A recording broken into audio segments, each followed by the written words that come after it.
Hello guys, welcome to hit TV. నేను మీ నిహాల్. ప్రస్తుతం మనతో ఉన్నారు senior political analyst KS Prasad గారు. సార్ నమస్తే సార్. నమస్తే అండి. సార్, ఒక ప్రముఖ శాటిలైట్ ఛానల్లో ప్రతి వీకెండ్ ఒక కామెంట్ ఒక్కటి అనేది బయటకు వచ్చింది. So weekend comment by RK అని ఒక ప్రముఖ ఛానల్ ఒక ప్రోగ్రామ్ అంటూ ఉంది. సో ఆయన వీడియో చూసిన తర్వాత ఆయన ఏదైతే పాలిటిక్స్ మీద ఏదైతే ఆంధ్ర అండ్ తెలంగాణ పాలిటిక్స్ మీద ఒక చిన్న కామెంట్ అనేది చేయడం జరుగుతుంది. అటు కూటమి ప్రభుత్వం మీద, ఇటు రేవంత్ రెడ్డి గారు కాంగ్రెస్ ప్రభుత్వం మీద, అండ్ మెయిన్గా జగన్మోహన్ రెడ్డి గారి మీద కూడా కొన్ని ఆరోపణలు వేయడం జరుగుతుంది. ఆరోపణలు కానీ కొన్ని కామెంట్స్ కూడా చేయడం జరుగుతుంది. ఆ వీడియో చూసినంత మీకు ఏమనిపించింది సార్?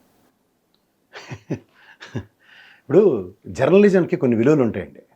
ఎప్పుడైతే బ్లాక్మెయిలింగ్ జర్నలిజం అన్నది ఎప్పుడైతే స్టార్ట్ అయిందో దానికి అర్థం పరమార్థం వారాంతపు కోతలు, శిలక కోతలు అంటారు అట్లని. ఈ శిలక కోతలకి ఎక్కడి నుంచి రాయాలంటే ఉదాహరణకి దమ్ము ధైర్యం ఉంటే, నిజమైన జర్నలిజాన్ని ప్రస్ఫుటించాలనుకుంటే 14-19 నుంచి రాతలు మొదలెడితే ఇప్పుడు దానికి ఒక శాంచుటీ వెలిడిటీ ఉంటుంది. అంతేకాని ఒక మినిస్టర్ గారి భార్య ఏదో అలర చేసిందని 50 లక్షలు డిమాండ్ చేసి ఇవ్వనప్పుడు, ఇక్కడ రెవెన్యూ మినిస్టరు ఆల్రెడీ ఇక్కడ దుకాణం తెరిచి ఎన్నాళ్ళు బట్టో చేస్తున్న దానికి ఇవాళ మీకు వార్త ఇప్పుడే యాజిఫ్ అన్నట్టుగా. ఎందుకంటే ఇక్కడ రెస్పెక్టివ్ తెలంగాణ గవర్నమెంట్, ఆంధ్రప్రదేశ్ గవర్నమెంట్కి లెటర్ రాసిన తర్వాత రెవెన్యూ సదస్సులు అన్నీ గాలికి ఎత్తుకుపోయిన తర్వాత ఇక్కడ కూర్చొని చిలక పలుకుల్లాగా మాట్లాడితే ఆంధ్రప్రదేశ్ ప్రజలంటే అమాయకులు కాబట్టి ఎంటర్ ఏదో పెద్ద తవ్వి జర్నలిజం చేసేవాడిని. దీనికన్నా ముందు రెవెన్యూ సదస్సులు అన్నీ ఎత్తుపోయిన తర్వాత చంద్రబాబు గారు పిలిచేంత గడ్డెట్టిన తర్వాత రెవెన్యూ మినిస్టరు, ఉదాహరణకి హోమ్ మినిస్టర్ గారు నిన్న ఆశ్చర్యచకితులను గురి చేస్తూ జైల్లోకి వెళ్తే ఎవరో ఫోన్లు బయట నుంచి మాడతారు అంతా ట్రాక్ చేసి అంతా పట్టేస్తున్న శంకర్ సినిమా చూపిస్తుంది ఆవిడ. గంజాయి మొక్క కూడా చూసిందట. నాకు తెలియక అడుగుతా, గంజాయి మొక్క అంటే 6 నెలలు 7 నెలలు బట్టి మీ ప్రభుత్వం ఉంది కదా, అడ్మినిస్ట్రేషన్ ల్యాబ్సే కదా. అవును, మీకు అర్థమవుతుందా?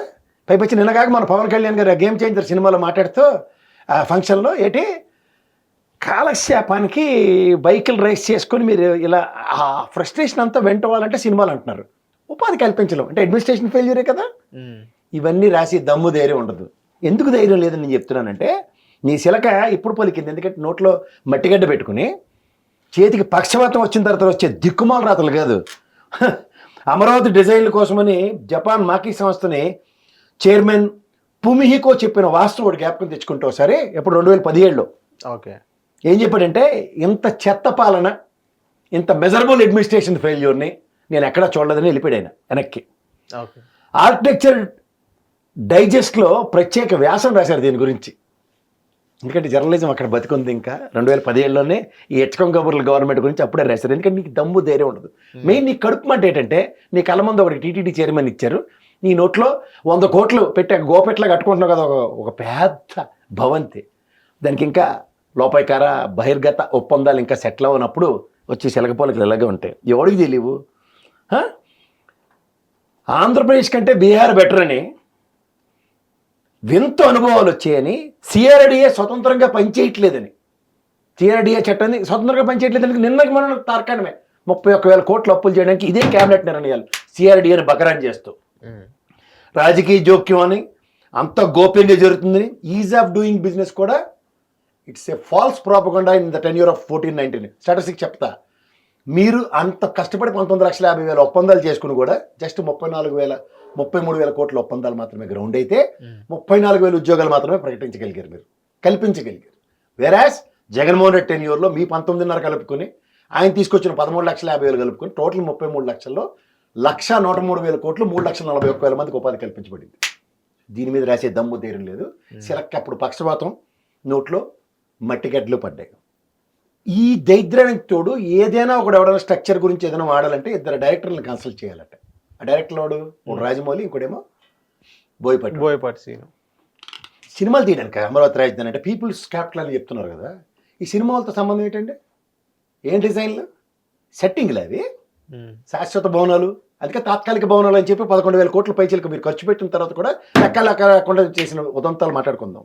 సో ఇలాంటివన్నీ రాసిన తర్వాత ఆనాటి ఆయనలోనే 14 నుంచి 19 దాకా మీకు చేతులు పడిపోయి రాయలేక ఇప్పుడు పక్కోడి మీద కడుపు మంటలతోనూ కులాన్ని అడ్డుగోడ కింద కట్టుకుంటూ చేస్తున్న కొన్ని దాష్టికాలకి 1,00,000 కోట్ల పెట్టుబడులు వచ్చాయి, ప్రపంచం తెరబడిపోయిందని పైపెచ్చి అబద్ధాల పునాదుల మీద 19 నుంచి 24 దాకా జగన్మోహన్ రెడ్డి నాడిపోసుకుంటూ రంగులకి 1000 కోట్లు ఖర్చు పెట్టేశారని మీరు వాడు అందరూ కలిపి రాసేసిన రాతలకి వాటికి మీరే అశ్వత్థామాత కుదిరలాగా ఫ్లోర్ ఆఫ్ ద హౌస్లో 101 కోట్ల 50 లక్షలే అని అన్ని తప్పులు మీరు అన్నీ ఒప్పుకుంటూ నిన్న ఆర్బీఐ గౌరవ ఆర్బీఐ రిలీజ్ చేసిన డేటాలో 6th ప్లేస్లో ఉన్న మన ఆర్థిక అంటే 4,42,442 మీరు మర్చిపోతారని కూడా పెప్పేపీకరే చెప్పింది ఎవరు? నిర్మలా సీతారామన్.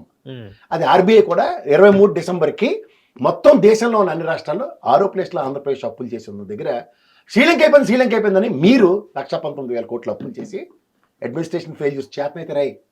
ఒకటి అనితమ్మ గారు గంజాల మొక్కలు రాజమండ్రి జైల్లో ఉన్నారంటే హోమ్ మినిస్టర్గా ఫెయిల్యూర్. ఓకే. రెండోది వ్యవసాయ శాఖ మంత్రి మెజరబుల్ ఫెయిల్యూర్ అంటే రైతులు మొన్న డిసెంబర్లో చేసిన ధర్నా. అలాగే విద్యుత్ శాఖ మంత్రి ట్రూప్ ఛార్జీల మీద ప్రజలకు క్లారిటీ ఇవ్వలేకపోవడం విద్యుత్ శాఖ ఫెయిల్యూర్. ఆర్థిక శాఖ మంత్రి శ్రీలంక అయిపోయింది దాని దగ్గర వినూత్నంగా మీరు సంపద సృష్టిస్తా ఉన్న దగ్గర 1,19,000 కోట్ల అప్పులు చేస్తూ మీరు చెప్పిన శ్రీలంక చేయడానికి ఆర్థిక శాఖ మంత్రి ఫెయిల్యూర్.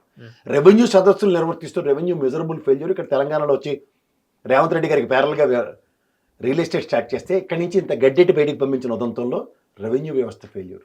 ఓకే. దేవాదాయ శాఖ గురించి చెప్పాలంటే తిరుపతి మీరు కాడెత్తుకున్న ఆనం రామరెడ్డి పల్లెత్తి మాట మాట్లాడకుండా దేవాదాయ శాఖ మంత్రి అయింది కూడా తిరుపతి మీద ఒక్క స్టేట్మెంట్ కూడా ఆయన దగ్గర నుంచి ఈ రోజుకి లేకపోవడం వల్ల మీరు చెప్పేది నిజమా, ఆయన చెప్పకపోవడం అబద్ధం నిజమా, ఓవరాల్గా వాస్తవం చేసుకుంటే 7 శాఖల మెజరబుల్ ఫెయిల్యూర్ కనబడుతూ నిన్న ఇన్ని కబుర్లు చెప్పిన పవన్ కళ్యాణ్ గేమ్ చేంజర్ సినిమాకి వచ్చి ప్రసంగిస్తూ ఉపాధి కల్పన అన్న దగ్గర డిప్యూటీ హోమ్ మినిస్టర్ దగ్గర శంకర్ ఇలాంటి సినిమాలు నాలుగే తీసేస్తే సైలెన్సర్లు అవి వేసుకుని ఫ్రస్ట్రేషన్ వెంట చేయడానికి సినిమాలకి వెళ్ళి కాలక్షేపం చేసుకుంటారు తప్ప ఉపాధి కల్పించడానికి టైం పట్టేస్తుంది. అంటే 19 సంవత్సరాలు దగ్గర అనుభవం ఉన్న 14 సంవత్సరాలు, ఈ 5 ఏళ్ళు కలిగితే 19 సంవత్సరాలు అపార అనుభవం సంపాదించుకుని చంద్రబాబు గారు కూడా సంపద సృష్టిస్తాం, ఉపాధి కల్పిస్తాం అన్నది అబద్ధాల స్టేట్మెంట్ల మీద చేతులు కాళ్ళు పడిపోయి మీరు రాతలు రాయలేని స్థాయి స్థితిలో ఒక గౌరవ ఉప ముఖ్యమంత్రి స్థాయిలో కూడా ఆయన మెజరబుల్ ఫెయిల్యూర్ని యాక్సెప్ట్ చేస్తుంటే ఎన్ని శాఖల ఫెయిల్యూర్, 6 months అడ్మినిస్ట్రేషన్ ఫెయిల్యూర్ అన్నది కొట్టొచ్చినట్టు కనబడుతుంటే ఒక పక్క షాడో ముఖ్యమంత్రిలా లోకేష్ దాని మీద ప్రస్ఫుటించేలా ప్రవర్తన తీరు ఈయన అందరూ చిన్నపిల్లల్ని తీసుకొచ్చి నెత్తికెక్కించారు చంద్రబాబు నాయుడు గారికి.